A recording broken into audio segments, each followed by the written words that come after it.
নমো ভাগবতে বাসুদেবায় নমো। জয় রাধা মাধবায় নমো। জয় শ্রীকৃষ্ণ। রাধে রাধে। বন্ধুরা, যখন গৃহে ঈশ্বরের দিব্য উপস্থিতি থাকে তখন প্রকৃতির মাধ্যমেই আমরা সেই শুভ বার্তা পাই। বন্ধুরা, এই নির্মল সংকেতগুলো যদি প্রতিদিন সকালে আপনার দৃষ্টিগোচর হয় তবে বুঝবেন যে আপনার গৃহে ঈশ্বরের শুভ আগমন ঘটেছে। এই পবিত্র সংকেতগুলো কি কি? আজ আমরা সেই বিষয়েই বিস্তারিত আলোচনা করব। ভগবানের কৃপা লাভের জন্য মানুষ ভক্তিভরে নিত্য পূজা অর্চনা করে থাকেন এবং ব্রত পালন করে থাকেন। সকাল সন্ধ্যা প্রদীপ প্রজ্বলন থেকে শুরু করে নানা প্রকার ভোগ নিবেদন সবকিছুই করা হয় এই কামনায় যেন ঈশ্বরের আশীর্বাদ সর্বদা বজায় থাকে এবং জীবনের পথে কোনো বাধা না আসে। আমরা সকলেই অবগত যে নিষ্ঠা সহকারে ভগবানের আরাধনা করলে তিনি আমাদের প্রতি প্রসন্ন হন। কিন্তু আপনি কি জানেন এই প্রসন্নতার ইঙ্গিত তিনি নিজেও আমাদের কাছে প্রেরণ করেন? চলুন তবে আজ আমরা সেই দিব্য সংকেতগুলো সম্পর্কে জেনে নিই, যা আপনাকে জানান দেবে যে আপনার উপর রয়েছে ভগবানের বিশেষ কৃপা। আমরা যখন ভক্তিভরে ঈশ্বরের আরাধনা করি তখন তিনি প্রত্যক্ষ বা পরোক্ষভাবে আমাদের গৃহে অবস্থান করেন। এই উপস্থিতি এতটাই গভীর যে আপনি তা অনুভব করতে পারবেন, এমনকি অনেক সময় তার দর্শনও পেতে পারেন। কিন্তু প্রায়ই কিছু ভুল বা অসাবধানতার কারণে ঈশ্বর আমাদের গৃহ ত্যাগ করেন, যদিও আমরা তা উপলব্ধি করতে পারি না। অনেক সময় আমরা নিয়মিত পূজার্চনা করেও হতাশ হয়ে বলি, আমি তো রোজ পূজা করি, তবু ঈশ্বর আমাকে দেখা দেন না কেন? এই ধরনের ভাবনা ঈশ্বরের প্রতি আমাদের ভক্তিকে ম্লান করে দেয় এবং তাকে রুষ্ট করতে পারে। পূজা শুরু করে মাঝপথে ছেড়ে দেওয়া বা অনিয়মিতভাবে পূজা করা ঈশ্বরের প্রতি আমাদের নিষ্ঠার অভাবকেই বোঝায়। ঈশ্বর আপনার বাড়িতে অবস্থান করলেও এই ধরনের কর্ম তাকে ফিরে যেতে বাধ্য করে। ঈশ্বরের কৃপা পেতে হলে নিয়মিত ও অবিচল ভক্তি অপরিহার্য। আজ আমরা আপনাকে এমন কিছু গোপন ও অলৌকিক সংকেত সম্পর্কে বিস্তারিত জানাবো, যা আপনাকে বুঝতে সাহায্য করবে যে সৃষ্টিকর্তা স্বয়ং আপনার গৃহে পদার্পণ করেছেন। এই লক্ষণগুলো চিনতে পারলে আপনি তার দিব্য উপস্থিতি আরও গভীরভাবে অনুভব করতে পারবেন এবং আপনার জীবনে তাকে চিরস্থায়ীভাবে ধরে রাখতে পারবেন। নমস্কার বন্ধুরা, জীবন মুক্তিধারা ইউটিউব চ্যানেলে আপনাদের সকলকে জানাই আন্তরিক স্বাগত। আজকের ভিডিওটি আপনাদের জীবনের জন্য অত্যন্ত গুরুত্বপূর্ণ হতে চলেছে, তাই বিন্দুমাত্র সময় নষ্ট না করে শেষ পর্যন্ত মনোযোগ দিয়ে দেখুন। যদি ভিডিওটি আপনাদের ভালো লাগে তাহলে একটি লাইক দিয়ে আমাদের উৎসাহিত করবেন এবং কমেন্ট করে আপনাদের মূল্যবান মতামত জানাতে ভুলবেন না। আপনি যদি আমাদের চ্যানেলে নতুন হয়ে থাকেন তবে জীবন মুক্তিধারা পরিবারে আপনাদের সবাইকে সাদর আমন্ত্রণ। এখন এই চ্যানেলটি সাবস্ক্রাইব করে আমাদের এই আধ্যাত্মিক যাত্রার সঙ্গী হন। তাহলে চলুন আর দেরি না করে জেনে নিই এই দিব্য সংকেতগুলো কি কি। প্রথম সংকেতটি হলো যখন আপনি গভীর ঘুমে আচ্ছন্ন থাকা সত্ত্বেও ব্রহ্ম মুহূর্তে অর্থাৎ সূর্যোদয়ের ঠিক আগের সময়, যা সাধারণত ভোর 3:30 থেকে 5:30 মধ্যে ধরা হয়, ঠিক সেই সময় আপনি ঘুম থেকে জেগে ওঠেন। যদি প্রতিদিন আপনার ঘুম এই নির্দিষ্ট সময়েই ভেঙে যায় তবে এটি এক বিশেষ আধ্যাত্মিক ইঙ্গিত বহন করে। এই সময় ঘুম ভাঙার পাশাপাশি যদি আপনি ব্রহ্ম মুহূর্তে এমন কোনো স্বপ্ন দেখেন, যেমন মন্দিরে পূজা করা, মন্ত্র জপ করা অথবা কোনো পবিত্র স্থানে ঈশ্বরের সান্নিধ্য অনুভব করা, তবে এই স্বপ্নগুলো আরও গভীর অর্থ বহন করে। আধ্যাত্মিক দৃষ্টিকোণ থেকে ব্রহ্ম মুহূর্তে দেখা এই ধরনের স্বপ্নগুলি সরাসরি এই ইঙ্গিত দেয় যে ঈশ্বর আপনার বাড়িতে এসেছেন, আপনার বাড়িতেই অবস্থান করছেন। এটি কোনো সাধারণ ঘটনা নয়। ব্রহ্ম মুহূর্তকে অত্যন্ত পবিত্র এবং ঐশ্বরিক সংযোগের জন্য সর্বোত্তম সময় বলে মনে করা হয়। এই সময় প্রকৃতিতে এক বিশেষ শক্তি বিরাজ করে এবং ব্রহ্মাণ্ডের সাথে মানুষের চেতনার সংযোগ স্থাপন সহজ হয়। তাই এই সময় স্বতঃস্ফূর্তভাবে ঘুম ভাঙা এবং বিশেষত পবিত্র স্বপ্ন দেখা আপনার জীবনে ঈশ্বরের প্রত্যক্ষ উপস্থিতিরই একটি লক্ষণ। এটি আপনার প্রতি ঈশ্বরের কৃপা এবং আশীর্বাদ বর্ষণের এক সুস্পষ্ট ইঙ্গিত। এই ধরনের অভিজ্ঞতা আপনাকে আধ্যাত্মিক পথে আরও এগিয়ে যেতে এবং ঈশ্বরের সাথে আপনার বন্ধনকে আরও দৃঢ় করতে উৎসাহিত করবে। দ্বিতীয় সংকেতটি হলো যদি ব্রহ্ম মুহূর্তে আপনার কানে ভেসে আসে শঙ্খধ্বনি, মন্ত্রপাঠ, ঘণ্টার সুমিষ্ট রিন রিন আওয়াজ অথবা রাম রাম ধ্বনি, তবে এটি এক অসাধারণ এবং অত্যন্ত শুভ সংকেত। এই ঐশ্বরিক ধ্বনিগুলি কেবল নিছক শব্দ নয়, এগুলি সাক্ষ্য দেয় যে স্বয়ং ভগবান আপনার গৃহে আগমন করেছেন। ভোরবেলা এই পবিত্র সময়ে এমন দিব্যধ্বনি শুনতে পাওয়া মানে আপনার বাড়ি এখন ভগবানের উপস্থিতিতে ধন্য। এটি আপনার জীবনে আধ্যাত্মিক শান্তি, সমৃদ্ধি এবং অপার আনন্দের আগমন বার্তা বয়ে আনে। যদি এরূপ কোনো সংকেত আপনি পেয়ে থাকেন, তাহলে এই মুহূর্তটিকে ভক্তিভরে অনুভব করুন এবং ঈশ্বরের কৃপা আপনার জীবনে বয়ে চলুক। তৃতীয় সংকেতটি হলো, সকালে স্নানের পর যখন আপনি প্রস্তুত হন, আপনার চারপাশে এক অদ্ভুত মনোমুগ্ধকর সুগন্ধ ছড়িয়ে পড়ে। এ এক এমন সুবাস যা কেবল আপনি অনুভব করেন, বাড়ির অন্য কারোর নাকে তা পৌঁছায় না। এটি কোনো ধূপকাঠি বা কৃত্রিম সুগন্ধির গন্ধ নয়। এই পবিত্র সুবাসের উৎস আপনার বাড়ির মন্দির, আর আপনি যেখানে যান না কেন এটি আপনাকে অনুসরণ করে। যখনই আপনি আপনার পূজার ঘরের কাছাকাছি যাবেন, এই সুগন্ধ আরও তীব্র থেকে তীব্রতর হবে।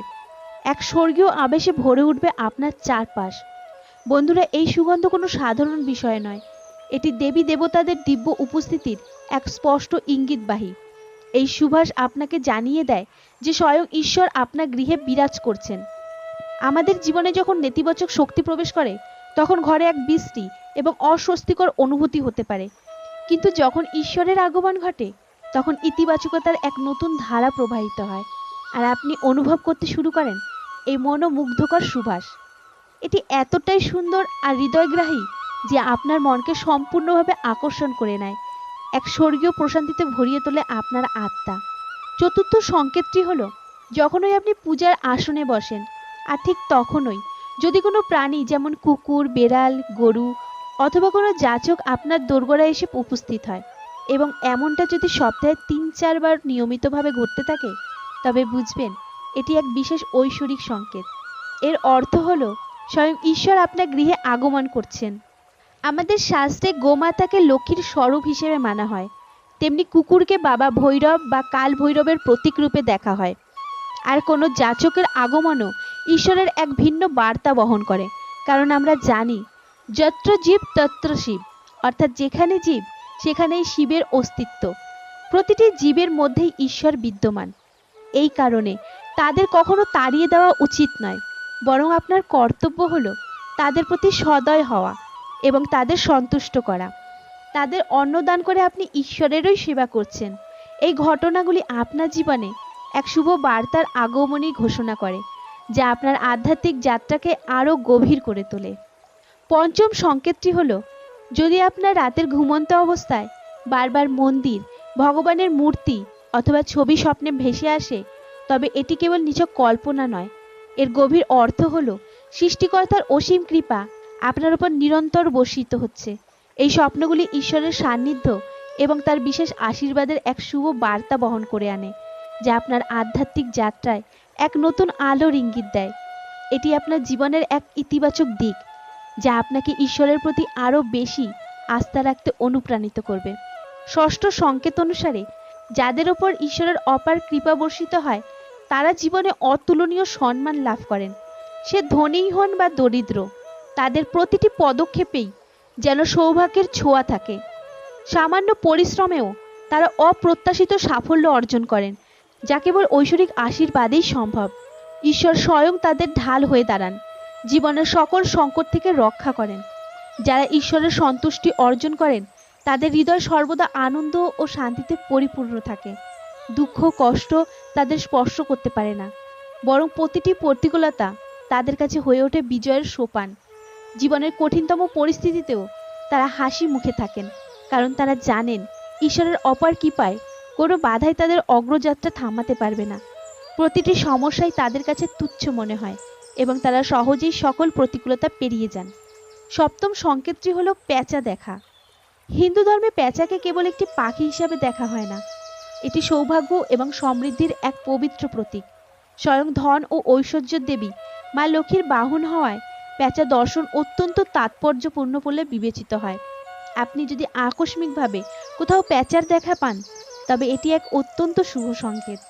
মনে করা হয় এই দর্শন ইঙ্গিত দেয় যে মা লক্ষ্মী আপনার গৃহে শীঘ্র আগমন করবেন এবং আপনার জীবনে বয়ে আনছেন সুখ, শান্তি ও সমৃদ্ধি। পেঁচার উপস্থিতি যেন দেবী লক্ষ্মীর আশীর্বাদেরই পূর্বাভাস। অষ্টম সংকেতটি হলো, খাদ্যাভ্যাসের সুপরিবর্তন। প্রাচীন বিশ্বাস অনুযায়ী মা লক্ষ্মী যখন কোনো গৃহে পদার্পণ করেন তখন সেই বাড়ির পরিবেশে এক স্বর্গীয় প্রভাব পরিলক্ষিত হয়। দেখা যায় এমন ঘরের মানুষের খাদ্যের প্রতি আকর্ষণ কমে আসে। তাদের জন্য অল্প খাবারই যথেষ্ট মনে হয়, যা তাদের শারীরিক ও মানসিক স্বাস্থ্যের জন্য অত্যন্ত উপকারী। আরও একটি বিশেষ দিক লক্ষ্য করা যায়, তারা স্বাভাবিকভাবেই মাদকদ্রব্য ও তামসিক খাদ্য থেকে দূরে সরে আসেন। এই পরিবর্তনটি শুধু দৈহিক নয়, আত্মিক পবিত্রতারও ইঙ্গিত দেয়। মা লক্ষ্মীর আগমনে এই খাদ্যাভ্যাসের শুদ্ধি এক উন্নত ও শান্তিপূর্ণ জীবনের সূচনা করে। মা লক্ষ্মী, যিনি অর্থ বা ধনের দেবীরূপে পূজিতা হন, তিনি পরিচ্ছন্নতাকে অত্যন্ত ভালোবাসেন। যে গৃহে শুচিতা ও পরিচ্ছন্নতা বজায় থাকে সেখানেই তার অধিষ্ঠান হয়। শুধু তাই নয়, মা লক্ষ্মী পরিচ্ছন্নতার অন্যতম উপকরণ ঝাঁটাকে খুব পছন্দ করেন। নবম সংকেত অনুসারে যদি আপনি সকালে কোথাও যাওয়ার পথে কোনো বাড়ির বাইরে কাউকে ঝাঁট দিতে দেখেন তবে তা অত্যন্ত শুভ সংকেত বলে মনে করা হয়। এই দৃশ্য সৌভাগ্য এবং সমৃদ্ধির আগমন বার্তা বহন করে আনে। শঙ্খ শুধু একটি বাদ্যযন্ত্র নয়, এটি হিন্দু ধর্মে পবিত্রতা এবং শুভত্বের প্রতীক। এর গম্ভীর ধ্বনি যে কোনো শুভ অনুষ্ঠান বা পূজাকে আরও মহিমান্বিত করে তোলে। শঙ্খের আওয়াজকে কেবল একটি শব্দ তরঙ্গ হিসেবে দেখা হয় না, বরং এটি একটি ঐশ্বরিক বার্তা বহন করে বলে বিশ্বাস করা হয়। দশম সংকেত অনুসারে যদি আপনার সকাল শুরু হয় শঙ্খধ্বনির সাথে তবে এটি অত্যন্ত শুভ লক্ষণ। প্রচলিত বিশ্বাস অনুযায়ী সকালে শঙ্খের আওয়াজ কানে আসা দেবী লক্ষ্মীর আগমনের ইঙ্গিত। এর অর্থ হলো আপনার জীবনে সুখ, সমৃদ্ধি এবং সৌভাগ্য আসতে চলেছে। এটি একটি ইতিবাচক বার্তা যা আপনার দিনটিকে এক ভিন্ন মাত্রায় শুরু করতে সাহায্য করে, মনকে শান্তি ও আশায় পূর্ণ করে তোলে। একাদশ সংকেতে যদি টানা 3 দিন বাড়ি থেকে বেরোনোর সময় আপনি নীলকণ্ঠ পাখি দেখতে পান তবে এটি বুঝে নিন মহাদেব স্বয়ং আপনার প্রার্থনা শুনেছেন। আপনার কোনো বড় মনোবাসনা খুব শীঘ্রই পূর্ণ হতে চলেছে। নীলকণ্ঠ পাখির দর্শনকে মহাদেবের অপার কৃপার লক্ষণ হিসেবে ধরা হয়, যা আপনার জীবনে এক নতুন দিগন্তের সূচনা করবে। আর যদি প্রায়ই আপনার বাড়ির সামনে সাদা গরু আসে অথবা কোনো দিন সাদা গরু এসে আপনার বাড়ির সামনে তার বাছুরকে দুধ পান করায় তবে এটি দেবী দেবতার অপার করুণার স্পষ্ট ইঙ্গিত। এই ঘটনা জানান দেয় যে আপনার পূজা প্রার্থনা সফল হচ্ছে এবং আপনার জীবনের সমস্ত সমস্যা দূর হতে চলেছে। ভগবান আপনার সমস্ত কষ্ট ও দুঃখময় দিন শেষ করে এক নতুন ও আনন্দময় জীবনের সূচনা করতে চলেছেন। দ্বাদশ সংকেতটি হলো যদি আপনার বাড়ির প্রধান দরজার আশেপাশে পাখির বাসা বাঁধে তা অত্যন্ত শুভ লক্ষণ। এটি শুধু প্রকৃতির এক সুন্দর দৃশ্যই নয়, এটি এই ইঙ্গিতও দেয় যে আপনার পূজা অর্চনা সফল হয়েছে এবং ঈশ্বরের আশীর্বাদ আপনার ওপর রয়েছে। পাখিরা যখন আপনার দোরগোড়ায় বাসা বাঁধে তখন তারা একরকমভাবে আপনার বাড়িতে সুখ ও সমৃদ্ধি নিয়ে আসে। তাই এই ছোট্ট অতিথিদের এবং তাদের ছানাপোনাদের কখনো বিরক্ত করবেন না, বরং তাদের যত্নে আপনারও অংশগ্রহণ থাকা উচিত। তাদের জন্য একটু দানা ও জলের ব্যবস্থা করুন, দেখবেন আপনার বাড়িতে শান্তি ও আনন্দ আরও ভরে উঠবে। ত্রয়োদশ সংকেত যেন এক দিব্য বার্তা। বন্ধুরা, পূজা সমাপন করে বাড়ি থেকে বেরোবার মুখে যদি হনুমানজির প্রিয় বানর বাহিনীর দেখা পান তবে বুঝবেন স্বয়ং ঈশ্বর আপনার প্রতি প্রসন্ন। এই এক অতীব শুভ লক্ষণ যা জানান দেয় আপনার ভক্তিপূর্ণ আরাধনা সিদ্ধির পথে এবং আপনার প্রার্থনা খুব দ্রুতই ফলপ্রসূ হতে চলেছে। এই দৃশ্য প্রকৃতির মাধ্যমে প্রাপ্ত এক দৈব আশীর্বাদ যা আপনার পূজাকে সার্থকতার শিখরে নিয়ে যাবে। চতুর্থ সংকেত অনুসারে পূজার সময় বাড়িতে অতিথিদের আগমন ভগবানের আশীর্বাদেরই প্রতীক। বিশেষত যদি অতিথি কোনো উপহার নিয়ে আসেন তবে এটি স্পষ্ট প্রমাণ যে আপনার ভক্তি ও পূজা ঈশ্বরের কাছে গৃহীত হয়েছে।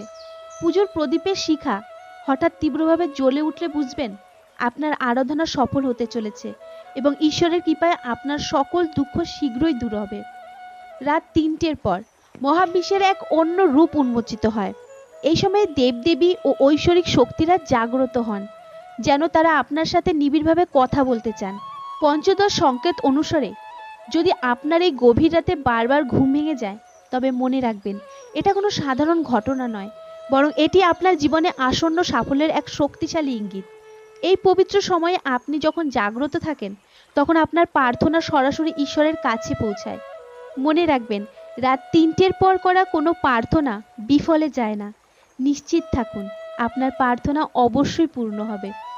ষোড়শ সংকেত বলছে, যদি স্বপ্নে আপনি উঁচু পাহাড় থেকে নেমে আসা জলপ্রপাত দেখেন এবং সেই জল পান করেন, তবে নিশ্চিত জানবেন সাফল্য আপনারই হবে।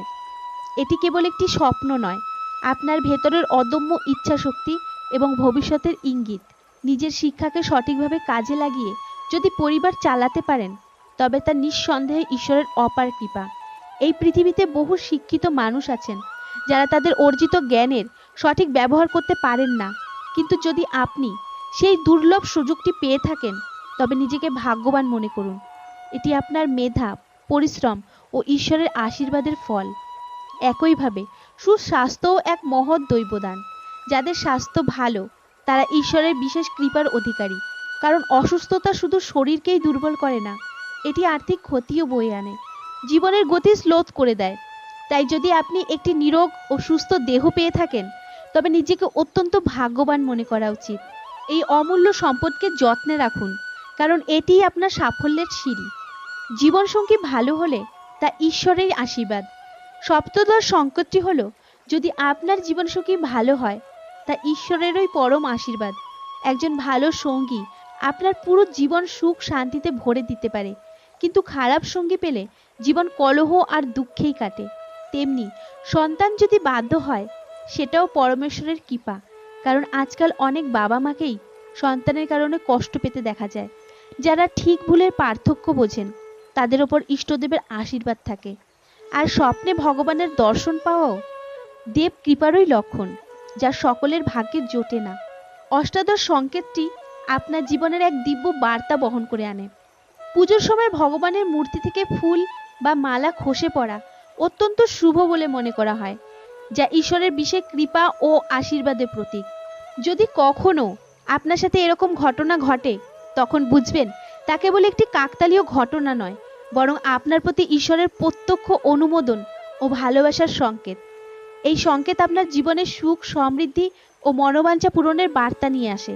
এর অর্থ হলো আপনার প্রার্থনা ঈশ্বরের কাছে পৌঁছেছে এবং তিনি আপনার ডাকে সাড়া দিচ্ছেন। এক কথায়, এটি দৈব আশীর্বাদের এক মধুর প্রকাশ, যা হৃদয়কে আনন্দে ভরিয়ে তোলে।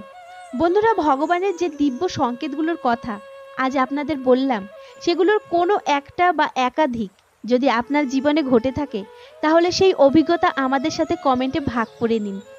আমরা অধীর আগ্রহে আপনাদের কথা শোনার অপেক্ষায় আছি। যদি এই ভিডিওটি আপনাদের হৃদয় ছুঁয়ে যায়, তবে একটি লাইক দিয়ে আমাদের উৎসাহিত করুন। আর এই বার্তাটি যেন সবার কাছে পৌঁছায়, তাই আপনার বন্ধু ও পরিবারের সাথে শেয়ার করতে ভুলবেন না। শ্রীকৃষ্ণের অসীম কৃপা ও আশীর্বাদ লাভে কমেন্টে লিখুন জয় শ্রীকৃষ্ণ, রাধে রাধে। আপনারা সবাই আনন্দে থাকুন, সুস্থ থাকুন ও শান্তিতে থাকুন। জয় শ্রীকৃষ্ণ, রাধে রাধে। ধন্যবাদ।